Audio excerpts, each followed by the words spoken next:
Hi guys! Welcome back to my channel. So this is the third episode for the topic VAT exempt sales and transactions. So in this particular video, I will be discussing to you sections 109O to 109R of the tax code. Okay? So let's proceed to the first section under this particular video that we're going to discuss. So section 109O. So the tax code specifically provides that export sales by persons who are not VAT registered are VAT exempt. Okay. So take note ha, ang pinag-uusapan natin dito ay export sales. By whom? By non-VAT registered persons. So, meaning to say, if I export, regardless of if that is an export sale of goods or export sale of service, that is VAT exempt if I am not VAT registered. E paano naman sir kung ikaw na exporter ay VAT registered? So the fact na VAT registered tayo, we will be subject to VAT. However, zero ang rate. Bakit zero ang rate? Do you remember our topic in the very first video that I shared to you? Di ba, na-discuss natin doon na ang business taxes, we normally follow yung cross-border doctrine principle or tinatawag na destination principle. Tinatawag din yun na destination principle. So, anong ibig sabihin? Ibig sabihin nun, VAT shall be imposed only within the territory ng taxing authority. So, sino ba ang taxing authority dito? Siyempre, si Pilipinas. Okay? Si gobyerno ng Pilipinas. So, kung nasa Pilipinas tayo, ang ibig sabihin lang ng cross-border doctrine is that yung VAT, ini-impose lang dito sa Pilipinas. The moment that the sale was made outside of this country, or the service was rendered outside of this country, there should be no VAT to be imposed. Kaya sa unang video natin, nakalagay doon, there must be a business conducted in the Philippines. So, silipin mo to. Simple guide natin. So, ang simple guide lang natin, hatiin mo lang yung export sale. Depende kung si exporter ay VAT registered or not. So, kung VAT registered, VATable. Pero bawal nga mag-impose ng VAT dahil otherwise mababiolate natin yung cross-border doctrine or tinatawag ding destination principle. So, para hindi natin ma-violate yon, zero ang rate. So, dahil ang zero ang rate, ang output VAT zero. Pwede yun, sir. Output VAT mo zero. Oo. So, didiscuss natin ulit mamaya kung ano magiging implications nun. However, ang coverage ng Section 109O of the tax code is the exporter or are exporters that are not VAT registered. Kaya, ulitin natin kung binasa mo to 109O, export sales by persons who are not VAT registered. Okay. So, balik tayo. Sir, kung hindi ako VAT registered exporter, di VAT exempt ako, sir. Yes. Pwede ba, sir, na halimbawa, kuha lang ako ng example dito sa, maaabot ko dito sa kamay ko, ha? Okay, pakialaman natin tong mga display ni X. Wala naman siya, eh. Nasa taas, eh. Eto. Oops. Yan. Display niya to. Hindi naman to yung mugs namin. Maliit masyado to. So, halimbawa, exporter kami, sir, ng mga ganito. Yan. Exporter ako, sir, ng mga ganito, na produkto. So, kung hindi ako, sir, VAT registered na exporter, ibig sabihin, wala akong output VAT. Yes. Kasi VAT exempt ka nga dahil hindi ka VAT registered. Pero, sir, hindi naman ako ang nag-manufacture nito. So, binili ko lang din to, sir. Tanong, sir, nung binili ko ba to may VAT? Oo, wala ito sa listahan ng VAT exempt na i-discuss natin. Wala ito, number 1 to 28. Magmula section 109A hanggang 109BB, walang ganito na nakalagay na ang ganito ay exempt. So therefore, kung bibilihin mo to, this is subject to VAT. E di, Kung binili mo, vinat ka nung bumili ka, edi may input VAT ka. Yes. So, paano yun, sir? Wala akong output VAT, pero may input VAT ako. Uy, tandaan mo to. Yung account title na input VAT ay ginagamit lamang ng mga VAT-registered sellers. Kasi ang input VAT na account ay deduction to output VAT na account. Obviously, wala kang output VAT na account kasi hindi ka naman VAT-registered. And at the same time, you are not allowed to debit input VAT. So, paano yan, sir? How will I treat the input VAT nung binili ko na yon? Kung hindi ka VAT-registered, ang input VAT ng binili mo will be part of the cost ng binili mo. So, debit to that asset or inventory. Or, you may set up a separate account as expense. Pwede yun. So, ang input VAT ng mga binibili mo, kung hindi ka VAT-registered, is treated either as part of the cost of what you bought or an expense. Okay? So, yun yung non-VAT-registered exporter. Kasi nga, bawal mag-impose ng VAT kapag kayan ay binenta mo outside of this country kasi that's already beyond the territorial jurisdiction of the taxing authority. That is in conformity with the cross-border doctrine. Sir, paano naman sir kung VAT-registered ako? Kung VAT-registered ka, di ba, vatable? Pero dahil yung benta mo ay sa labas ng bansa, zero ang rate. Dahil zero ang rate, take a look at your screen, zero ang output VAT. Pero sir, di ba may input VAT to nung binili ko bago ko in-export? Oo.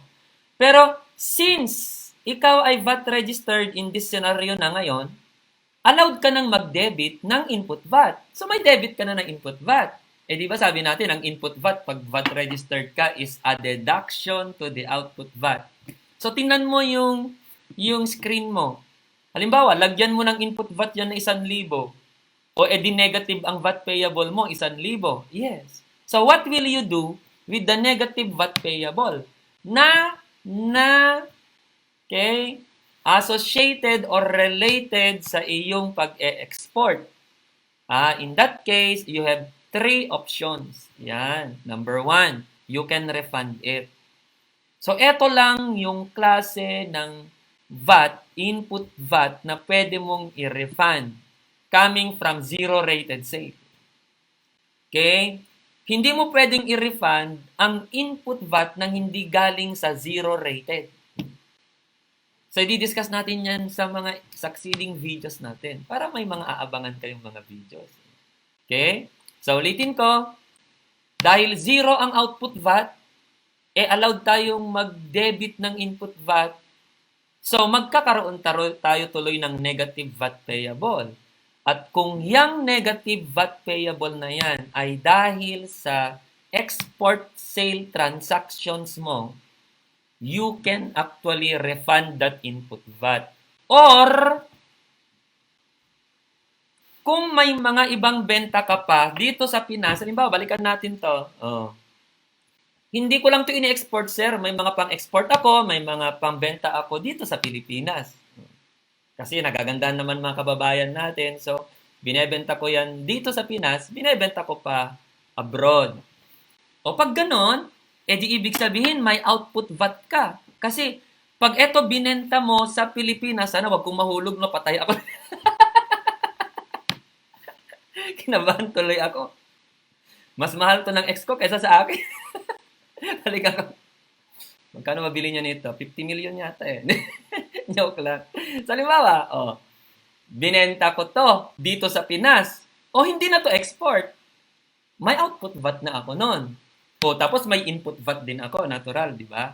So, kung yung VAT payable mo ay negative na related sa export sale, may option ka, either i-refund mo yan or gamitin mo pambayad ng output VAT ng mga benta mo sa Pinas. So parang yung normal lang na input VAT na deducted sa output VAT. Or kung gusto mo, halimbawa, sir, wala purely exporter ako Hindi talaga ako nagbebenta dito sa Pinas Alam mo naman kung minsan mga Pinoy, sir, Kapwa Pinoy mo, ayaw kang suportahan. Kung minsan, ang susuporta sa iyo, mga hindi mo kapwa. Ay hugot pa eh. No? So, halimbawa, ganun nga, purely export transactions ka. O edi wala kang output VAT kasi wala kang benta dito sa Pilipinas. So, ayaw mong i-refund yung ano. O kaya alam mong mahirap mag-refund. Sa totoo lang, mahirap mag-refund. Ikaw ba naman si gobyerno, i-refund mo pa yung pera, nasa iyo na? So, sa totoong buhay, mahirap mag-refund. So, alam ko yun, sir, mahirap mag-refund. Kaya nga, hindi ko na lang i-refund, sir. Punta ka sa number 3 option. I-convert mo yan. Sabihan mo si BIR, BIR, wag ko na lang i-refund. Convert mo na lang sa TCC, Tax Credit Certificate. So, you will be given a tax credit certificate by the BIR. Parang kumbaga sa mga malls, parang gift checks. So ano naman gagawin ko, sir, sa tax credit certificate? Pwede mo yan pambayad ng kahit anong taxes na ang naniningil si BIR. So halimbawa, may income tax ka, natural. Pwede mong pambayad yon. Nag-donate nga ako, sir, may donors tax. Pwede mong pambayad yon. Pero wag mong pambayad yan sa munisipyo, ha. Kasi siyempre, itong tax na to para kay BIR lang eh. So, kay BIR ka lang din mag-claim. Hindi mo rin pwedeng pambayad yan sa Bureau of Customs. It will be allowed as tax credit only to internal revenue taxes. Okay? So, I hope maliwanag si VAT exempt sales and transaction under Section 1090. Sir, wala ka bang mga quizzer man lang dyan? Yung mga quizzers, basahin mo na lang sa reviewer ko para naman bilhin mo, di ba? Saka, siyempre, para hindi naman ma-compromise yung... So, yung mga gustong makaranas kung paano tayo mag-compute ng VAT sa review classes natin, baka gusto mo mag-enroll sa amin sa PRTC, di ba? So, nakakalat naman ang PRTC nationwide. Okay? Sige. So, let's proceed. So, that's 1090 of the tax code. Okay, next. 109P. Okay, 109P of the tax code. Nako! Eto na, maraming nag-aaway dito. Maraming nag-aaway dito sa 109P. Sige, puntahan natin bago tayo mag-away-away. Huwag niyo akong awayin dito, ha. Bawal ang mga bashers dito. So, obviously, of course, ang pinaka-intention natin dito is to help students, reviewees, even practitioners na medyo hirap sa tax, at saka yung mga CPAs na medyo gusto ma-refresh yung mga kaalaman nila sa tax. So that's our intention. So kung may mga maituturo ako dito na medyo di kayo ganun ka-comfortable, wag niyo akong awayin. So anyway, ito ay aking mga opinion, pagkakaintindi sa ating tax code. Okay? Sige, punta natin. Section 109P of the tax code. Sale of real property, letter A, not primarily held for sale to customers or held for lease in the ordinary course of trade or business. Balikan mo yung first video natin. Di ba sabi natin sa first video, general rule. Every time you sell goods or services, including list of properties, and that it is in the ordinary course of trade or business, vatable yan, unless exempt. Oh. Di ba sabi natin sa first video, the moment na yung pagbebenta mo ay hindi in the ordinary course of trade or business, generally walang VAT yun kasi ang VAT ay VAT on business transaction. So kung yung pagbebenta mo ay hindi o walang kinalaman sa negosyo, walang VAT yun. Exactly, that's letter A. Nagbenta ako, halimbawa, si Sir Tabag nyo, kunwari, may vacant lot sa probinsya. Ako ay taga-probinsya sa mga gustong makaalam. Ako ay from Region 2, Cagayan Valley, Ilocano. Pinakamagandang dialect sa buong bansa. Joke lang ha, sa mga hindi Ilocano. Joke lang. Okay, so balik tayo. Ako halimbawa ay merong vacant lot sa Isabela because I'm from Isabela. Pero hindi ako real estate dealer. O di hindi ako nagbebenta ng lupa in the ordinary course of trade or business. So anong tawag mo sa lupa ko? Capital asset.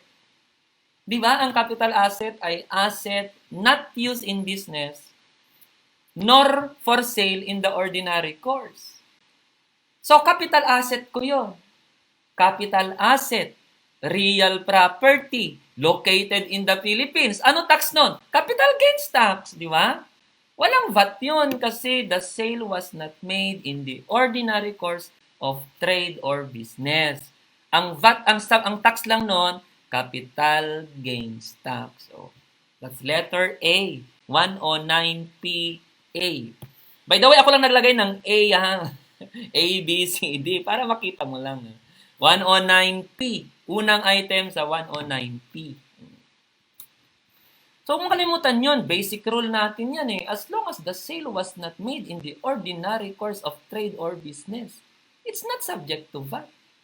Binenta ng ex ko to. Halimbawa, narumihan, medyo maarte kunwari.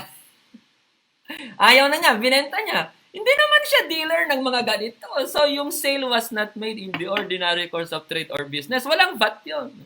Dali ayusin natin, baka mahulog na. Magkasala pa tayo dito. Okay, that's the first item under section 109P. Next. Di ganito lang yon. Pag real property, bago natin basahin yung next 3 items dyan. Dali. Ay, kamay ko na lang, baka makabasag ako. Baka makabasag ako. Paano ba? Real property, not for sale in the ordinary course. Alam mo na, na-discuss na natin. Real property for sale in the ordinary course. Ikaw ngayon, si Ayala Land. Ikaw ngayon, si SMDC. Mga real estate dealers. Di syempre, kung ganun, yung binenta nila generally ay pambenta in the ordinary course. Di generally subject sa VAT. Nagbenta ng lupa, generally subject sa VAT kasi yan ay in the ordinary course. Yun nga lang, sabi ng batas, sandali lang. Baka naman yung binenta mong bahay, low-cost housing. Ano ba ang low-cost housing? Kapag ka ang halaga ay hindi lagpas 2 million, low-cost housing yon. Okay? Under RA 7279. So, ikaw si Ayala Land. Ang binenta mo ay pabahay pero pasok sa classification ng low-cost housing. Walang VAT yun. So, ano yung intention ng batas? Para maging affordable. Para may tsansa si Pedro, si Ana, si Lorna, si Fe na bumili ng sarili nilang bahay. Kasi kung iba-VAT mo pa yan, di ang laki ng dagdag. 2 million, di 240,000. Instead na afford na niya, nagdalawang isip tuloy siya, wag na lang bumili muna. Kahit pa low-cost housing. Okay? Pero mamaya ha, starting 2021, wala na yan. Okay? Mamaya, explain natin. So I hope maliwanag. So balik ako. Tapos na tayo ha sa hindi for sale in the ordinary course. Nandoon na tayo sa for sale in the ordinary course. Ikaw na halimbawa si Ayala Land, SMDC, Mega World. Yung kay Villar, baka magalit sa atin si Villar. Ano ba? Camellia. Okay, stop na tayo. Baka may mga hindi tayo mabanggit na pagalitan pa tayo dito. No? So, ang binebenta mo na ngayon ay for sale in the ordinary course. However, kung yung binenta mong yun ay pasok sa low-cost housing na definition, exempt. Next, in the ordinary course of trade or business ka pa rin. Ikaw pa rin si Ayala Land, SMDC, Mega World, Camellia. Kaso, ang binenta mo, residential lot. Para mabigyan naman tayo ng batas ng pagkakataon na makabili ng sarili nating lupa man lang, kahit doon man lang tayo mag-umpisa, Kung ang halaga ng lupa na binibili mo na residential ay hindi lagpas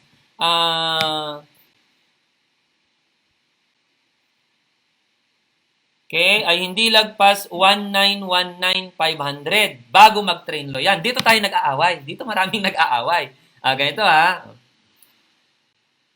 Sale of residential lot. Ano to in the ordinary course kasi kung lupa mo yan, babalik ka sa letter A. Not for sale in the ordinary course. Capital gains tax to. Itong letter C ko, ikaw ay real estate dealer. Ikaw nga si Ayala Land, SMDC. Kaso sir, ako si Ayala Land, ako si SMDC, Camellia, Mega World. Kaso sir, di ba, may mga subdivision kaming dinedevelop. So, kung minsan sir, yung mga subdivision na dinedevelop namin, binebenta namin lupa lang, sila na yung magpapatayo ng bahay. So, ako sir, si Ayala Land, binenta ko kay Pedro, residential lot lang. May VAT ba yun o wala? Bago mag-train law, 1,919,500, dapat lagpas ka sa 1,919,500 para vatable. Pag hindi ka lagpas 1,919,500, bago mag-train law, VAT exempt yun pag di lagpas. Dito nag-aaway-away. Paglabas ng train law, explain ko lang kung bakit ang daming nag-aaway.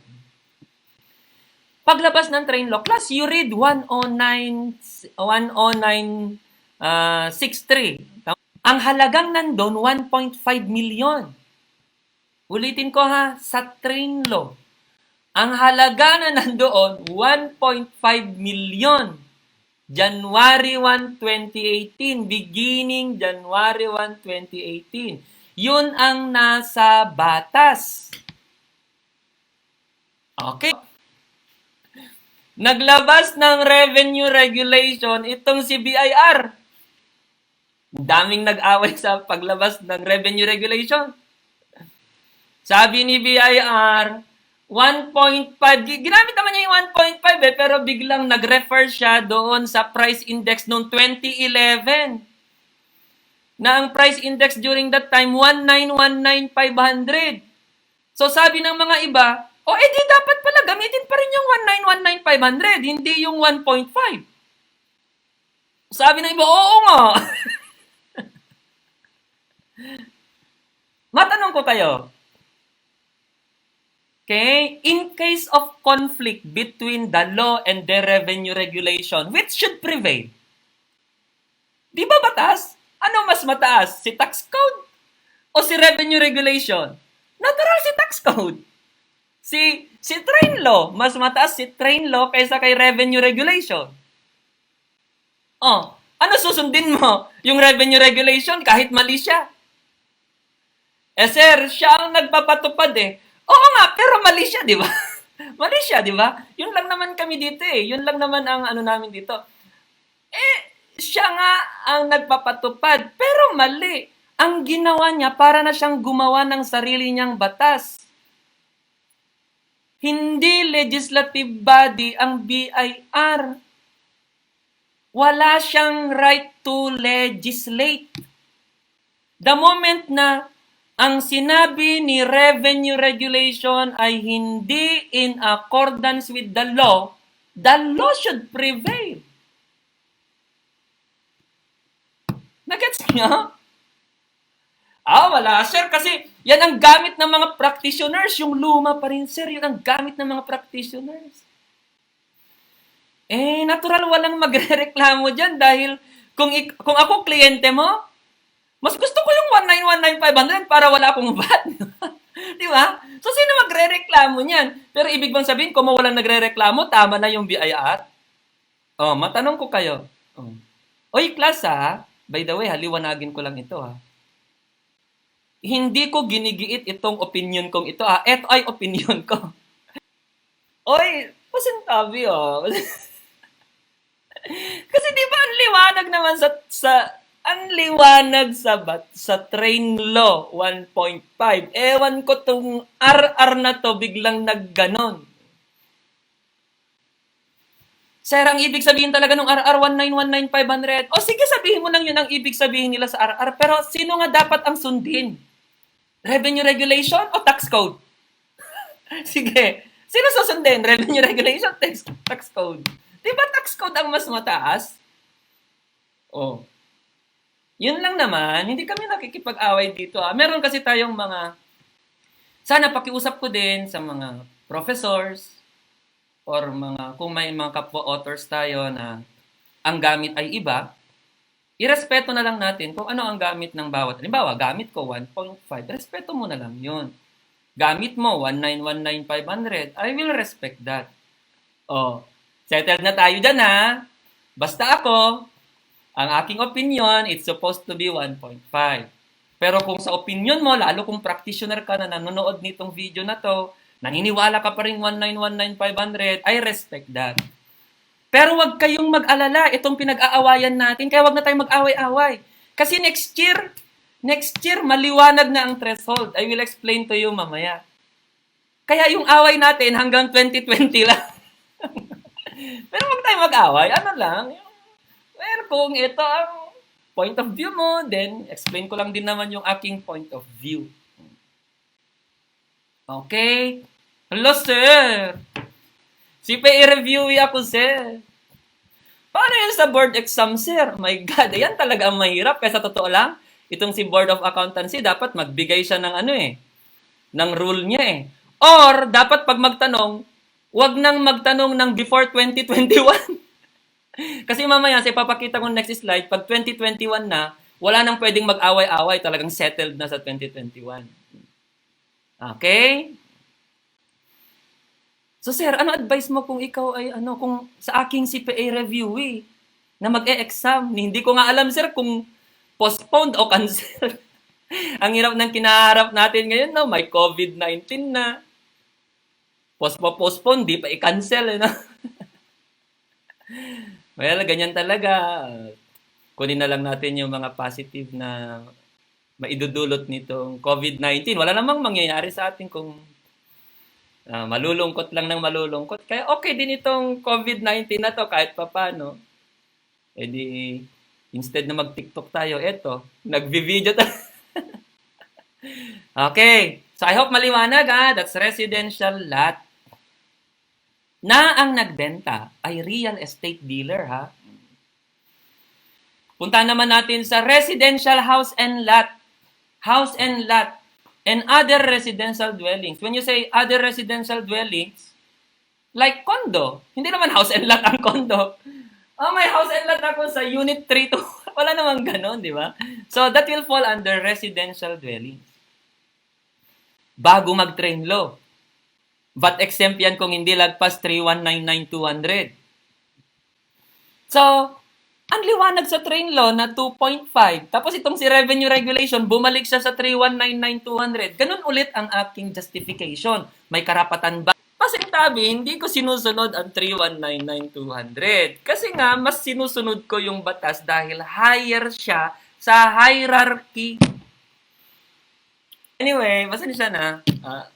Pasensya na sa kung medyo napainit tayo sa discussion. Ano lang naman to? Kwentuhan. Ngayon, kung medyo naniwala ka sa aking mga sinabi, edi thank you. Kung hindi naman, okay lang. Huwag tayong magsisihan kasi kanya-kanya naman tayo ng opinion. However, please take note of this. Tingnan mo to. Ito ang pinaka-importante. Tingnan mo to. Sana, I'm looking forward to this para wala nang awan. Alam nyo, pag 2021 na, may mga sumalungat pa. Hindi ko na lang alam. Provided, sabi ng Section 109P, provided that beginning January 1, 2021, the VAT exemption shall only apply to, ibig sabihin, pag 2021 na, eto na lang ang VAT exempt. Number 1, sale of real properties not primarily held for sale to customers, kasi capital gains tax yan.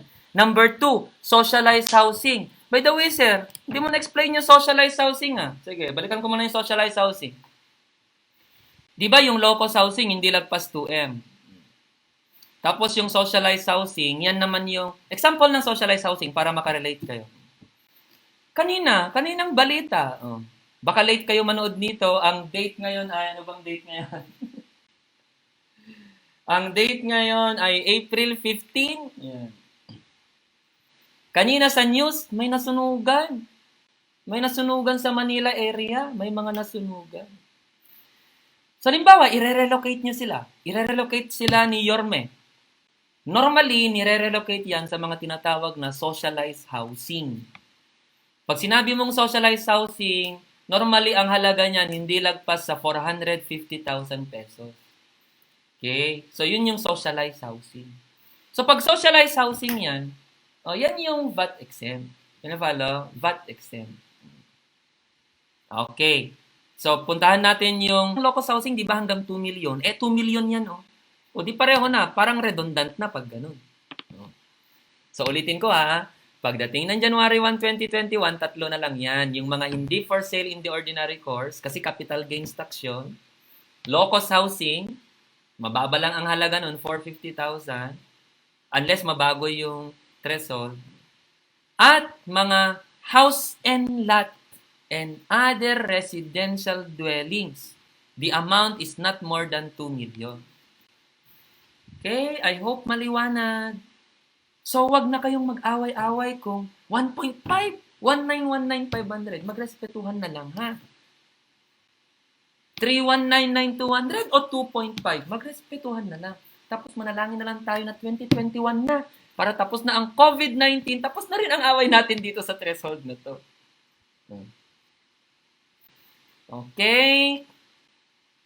I really hope you are enjoying our discussion and you are learning. So, let's proceed to the other section. Section 109Q. 109Q. Paupa. Kanina, benta. Ngayon, paupa. By the way, may na-miss akong PowerPoint. Pakita ko lang to ha. Na-miss ko yung PowerPoint. Pasensya na.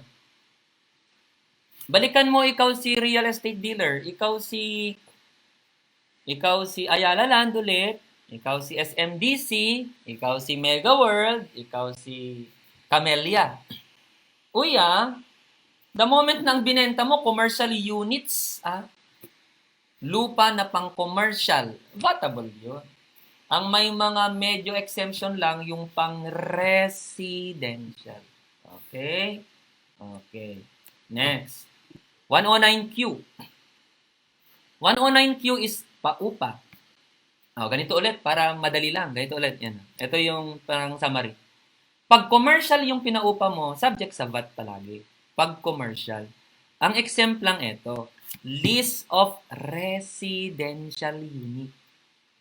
So, halimbawa, di ba, merong consultancy sister nyo. O, di natural, umuupa ako. O, di natural, yung inuupahan ko, commercial in nature. Subject sa VAT yun.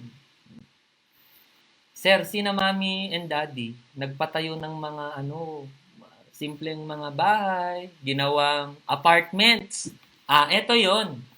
O kaya mismong bahay, sir, ginawang bahay pero pinapaupahan. Ito yon. Paupa ng residential unit. So ulitin ko, the moment nang pinaupa mo ay commercial unit, VAT yan ha. Ang pag-usapan lang natin na may VAT exemption ay yung paupa ng residential unit with monthly rent per unit not exceeding 15,000. Magkano upa nyo sa bahay nyo? Hindi lagpas 15,000, sir. VAT exempt. Magkano upa nyo sa bahay nyo? Sir, lagpas 15,000. Saglit lang. So, ganito mangyayari ha. Medyo settled na tayo sa paupa ng commercial ha. Paupa ng commercial, subject to VAT. Paupa ng residential. Saglit. Magkano ang upa per month per unit? Sir, hindi lagpas 15,000. Exempt from business tax.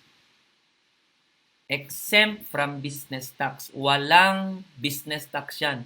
Walang VAT, walang percentage tax. Kaya, kung may mga nanonood dito sa video na to, at nagpapaupa ng mga apartments o mga bahay, Tapos, ang paupa mo ay hindi naman lagpas 15,000 per unit per month. You are not required to pay percentage tax. Kasi exempt sa business tax yun. Okay.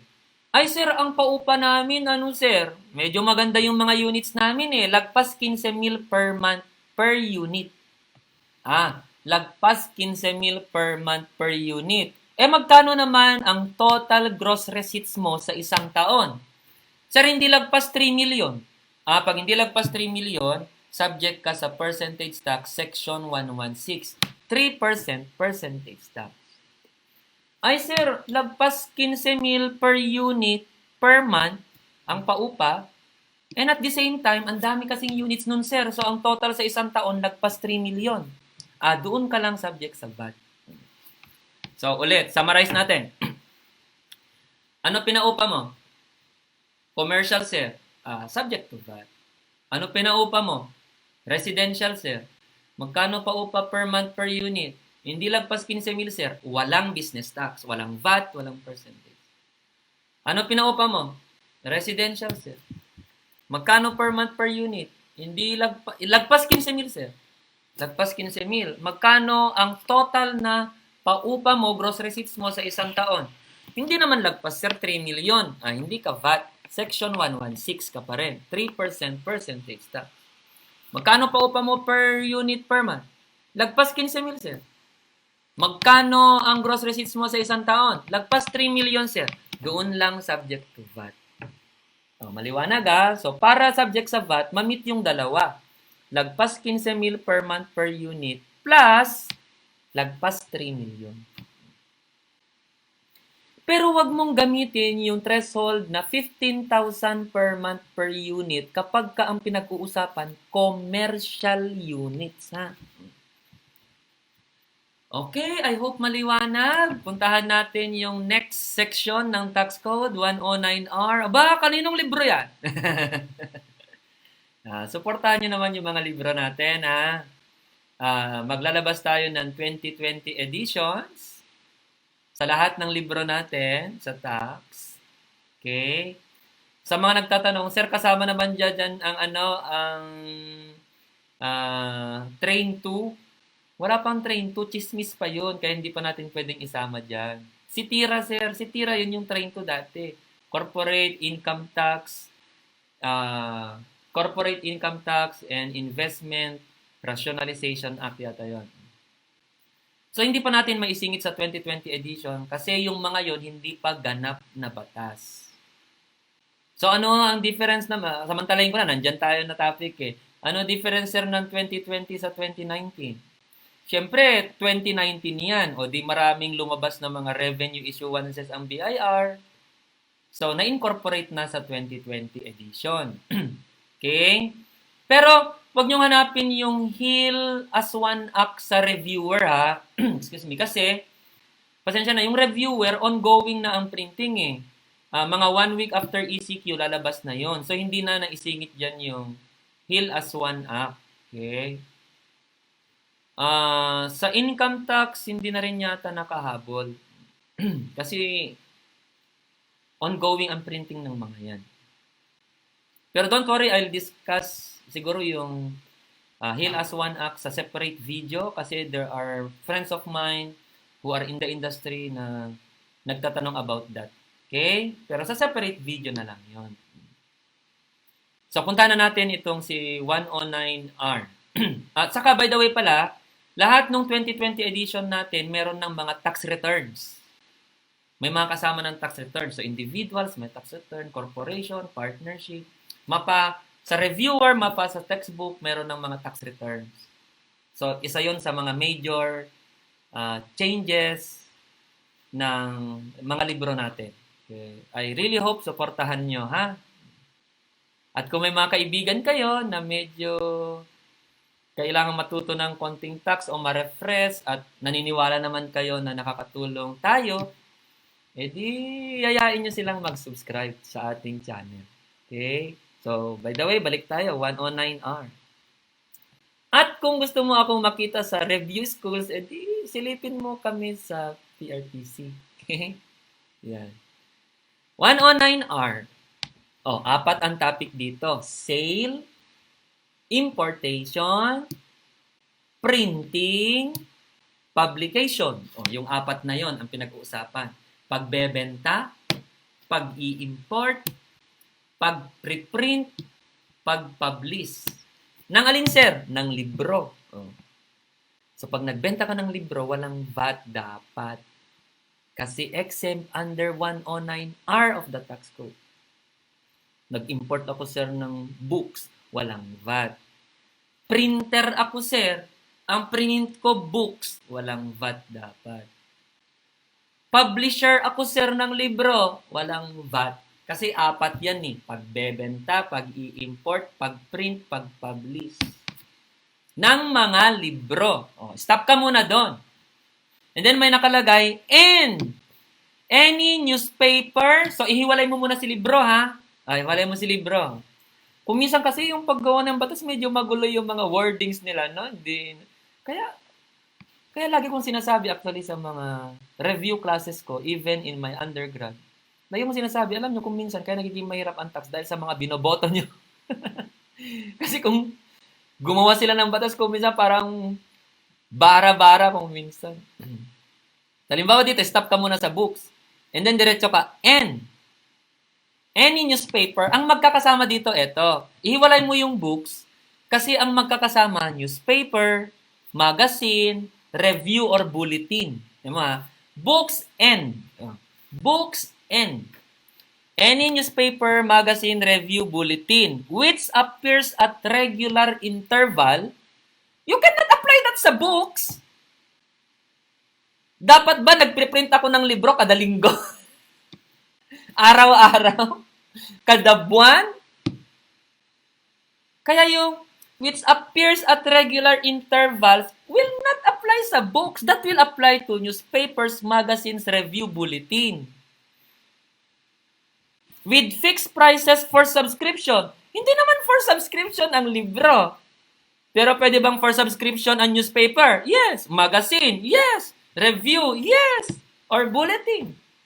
Kaya yung nakalagay na which appears at regular intervals with fixed prices for subscription and which is not devoted principally to the publication of paid advertisement. That applies to the newspaper, magazine, review, bulletin.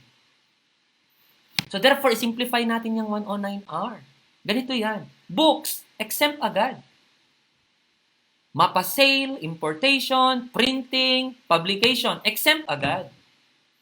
Sir, newspaper, magazine, review, bulletin. Newspaper, magazine, review, or bulletin.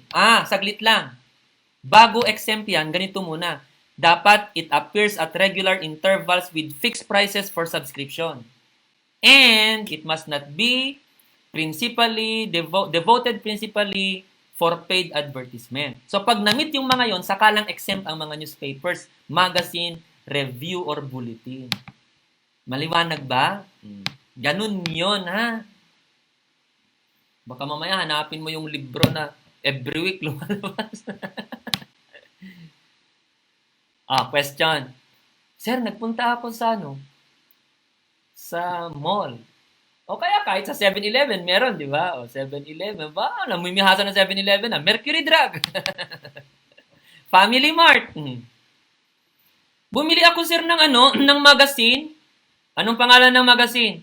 Sir, buy and sell. Buy and sell? Ano laman nun? Di ba lahat ng laman nun for advertisement? Sir. Vatable yun. Kasi para hindi yan vatable, it must not be devoted principally for paid advertisement. Okay, so I hope maliwanag. Medyo intense itong part 3 natin, Itong episode 3. Third episode ng VAT-exempt sales and transactions. Sa mga nagtatanong, Sir, are you going to discuss all the topics under the tax code? I will try. Medyo marami lang tayong dinidiscuss ngayon dahil nataon na kasama ito sa mga topics na i-discuss ko sa UST. So, sinabay ko na. Okay? Yan. You can also suggest some topics later. So, anyway, let's proceed. So, that's your 109R. I hope I hope naliwanagan kayo sa 109R. Okay, ito importante to. Ulitin ko ha. Siyempre, hindi ko naman dinidiscuss lahat-lahat dito, natural. So, siyempre, may mga iiwan naman natin para sa libro natin, para sa review natin. Otherwise, baka di mo na dalawin yung libro, baka di mo na kami dalawin sa PRTC. Okay? So, pang-enhance lang tong video natin na to. But I really hope, nasisimplify ko yung mga dapat isimplify. Okay? So, under BIR Ruling 083-2014, the term book, newspaper, magazine, review, bulletin only covers printed matters and hard copy. So, it will not apply to e-books, e-journals, etc. So, kung e-book yan, subject to VAT. Okay? Okay. So, tapos na pala. Hanggang dun pala tayo no? Nabigla ko dun Akala ko meron pa. So, therefore, yung pang-apat na episode natin will be the final episode for the topic VAT-exempt sales and transaction. So, maraming salamat ulit So, thank you for subscribing. So, kung hindi pa kayo nakapag-subscribe, I hope mag-subscribe kayo. At kung natutuwa naman kayo sa ating mga discussions, I really hope ipalaganap natin yung channel natin, EDT Talks. So, again, let's all stay safe. Let's all stay home. Let's do our part para matapos na ang problema natin ito. Bye everyone. God bless you all.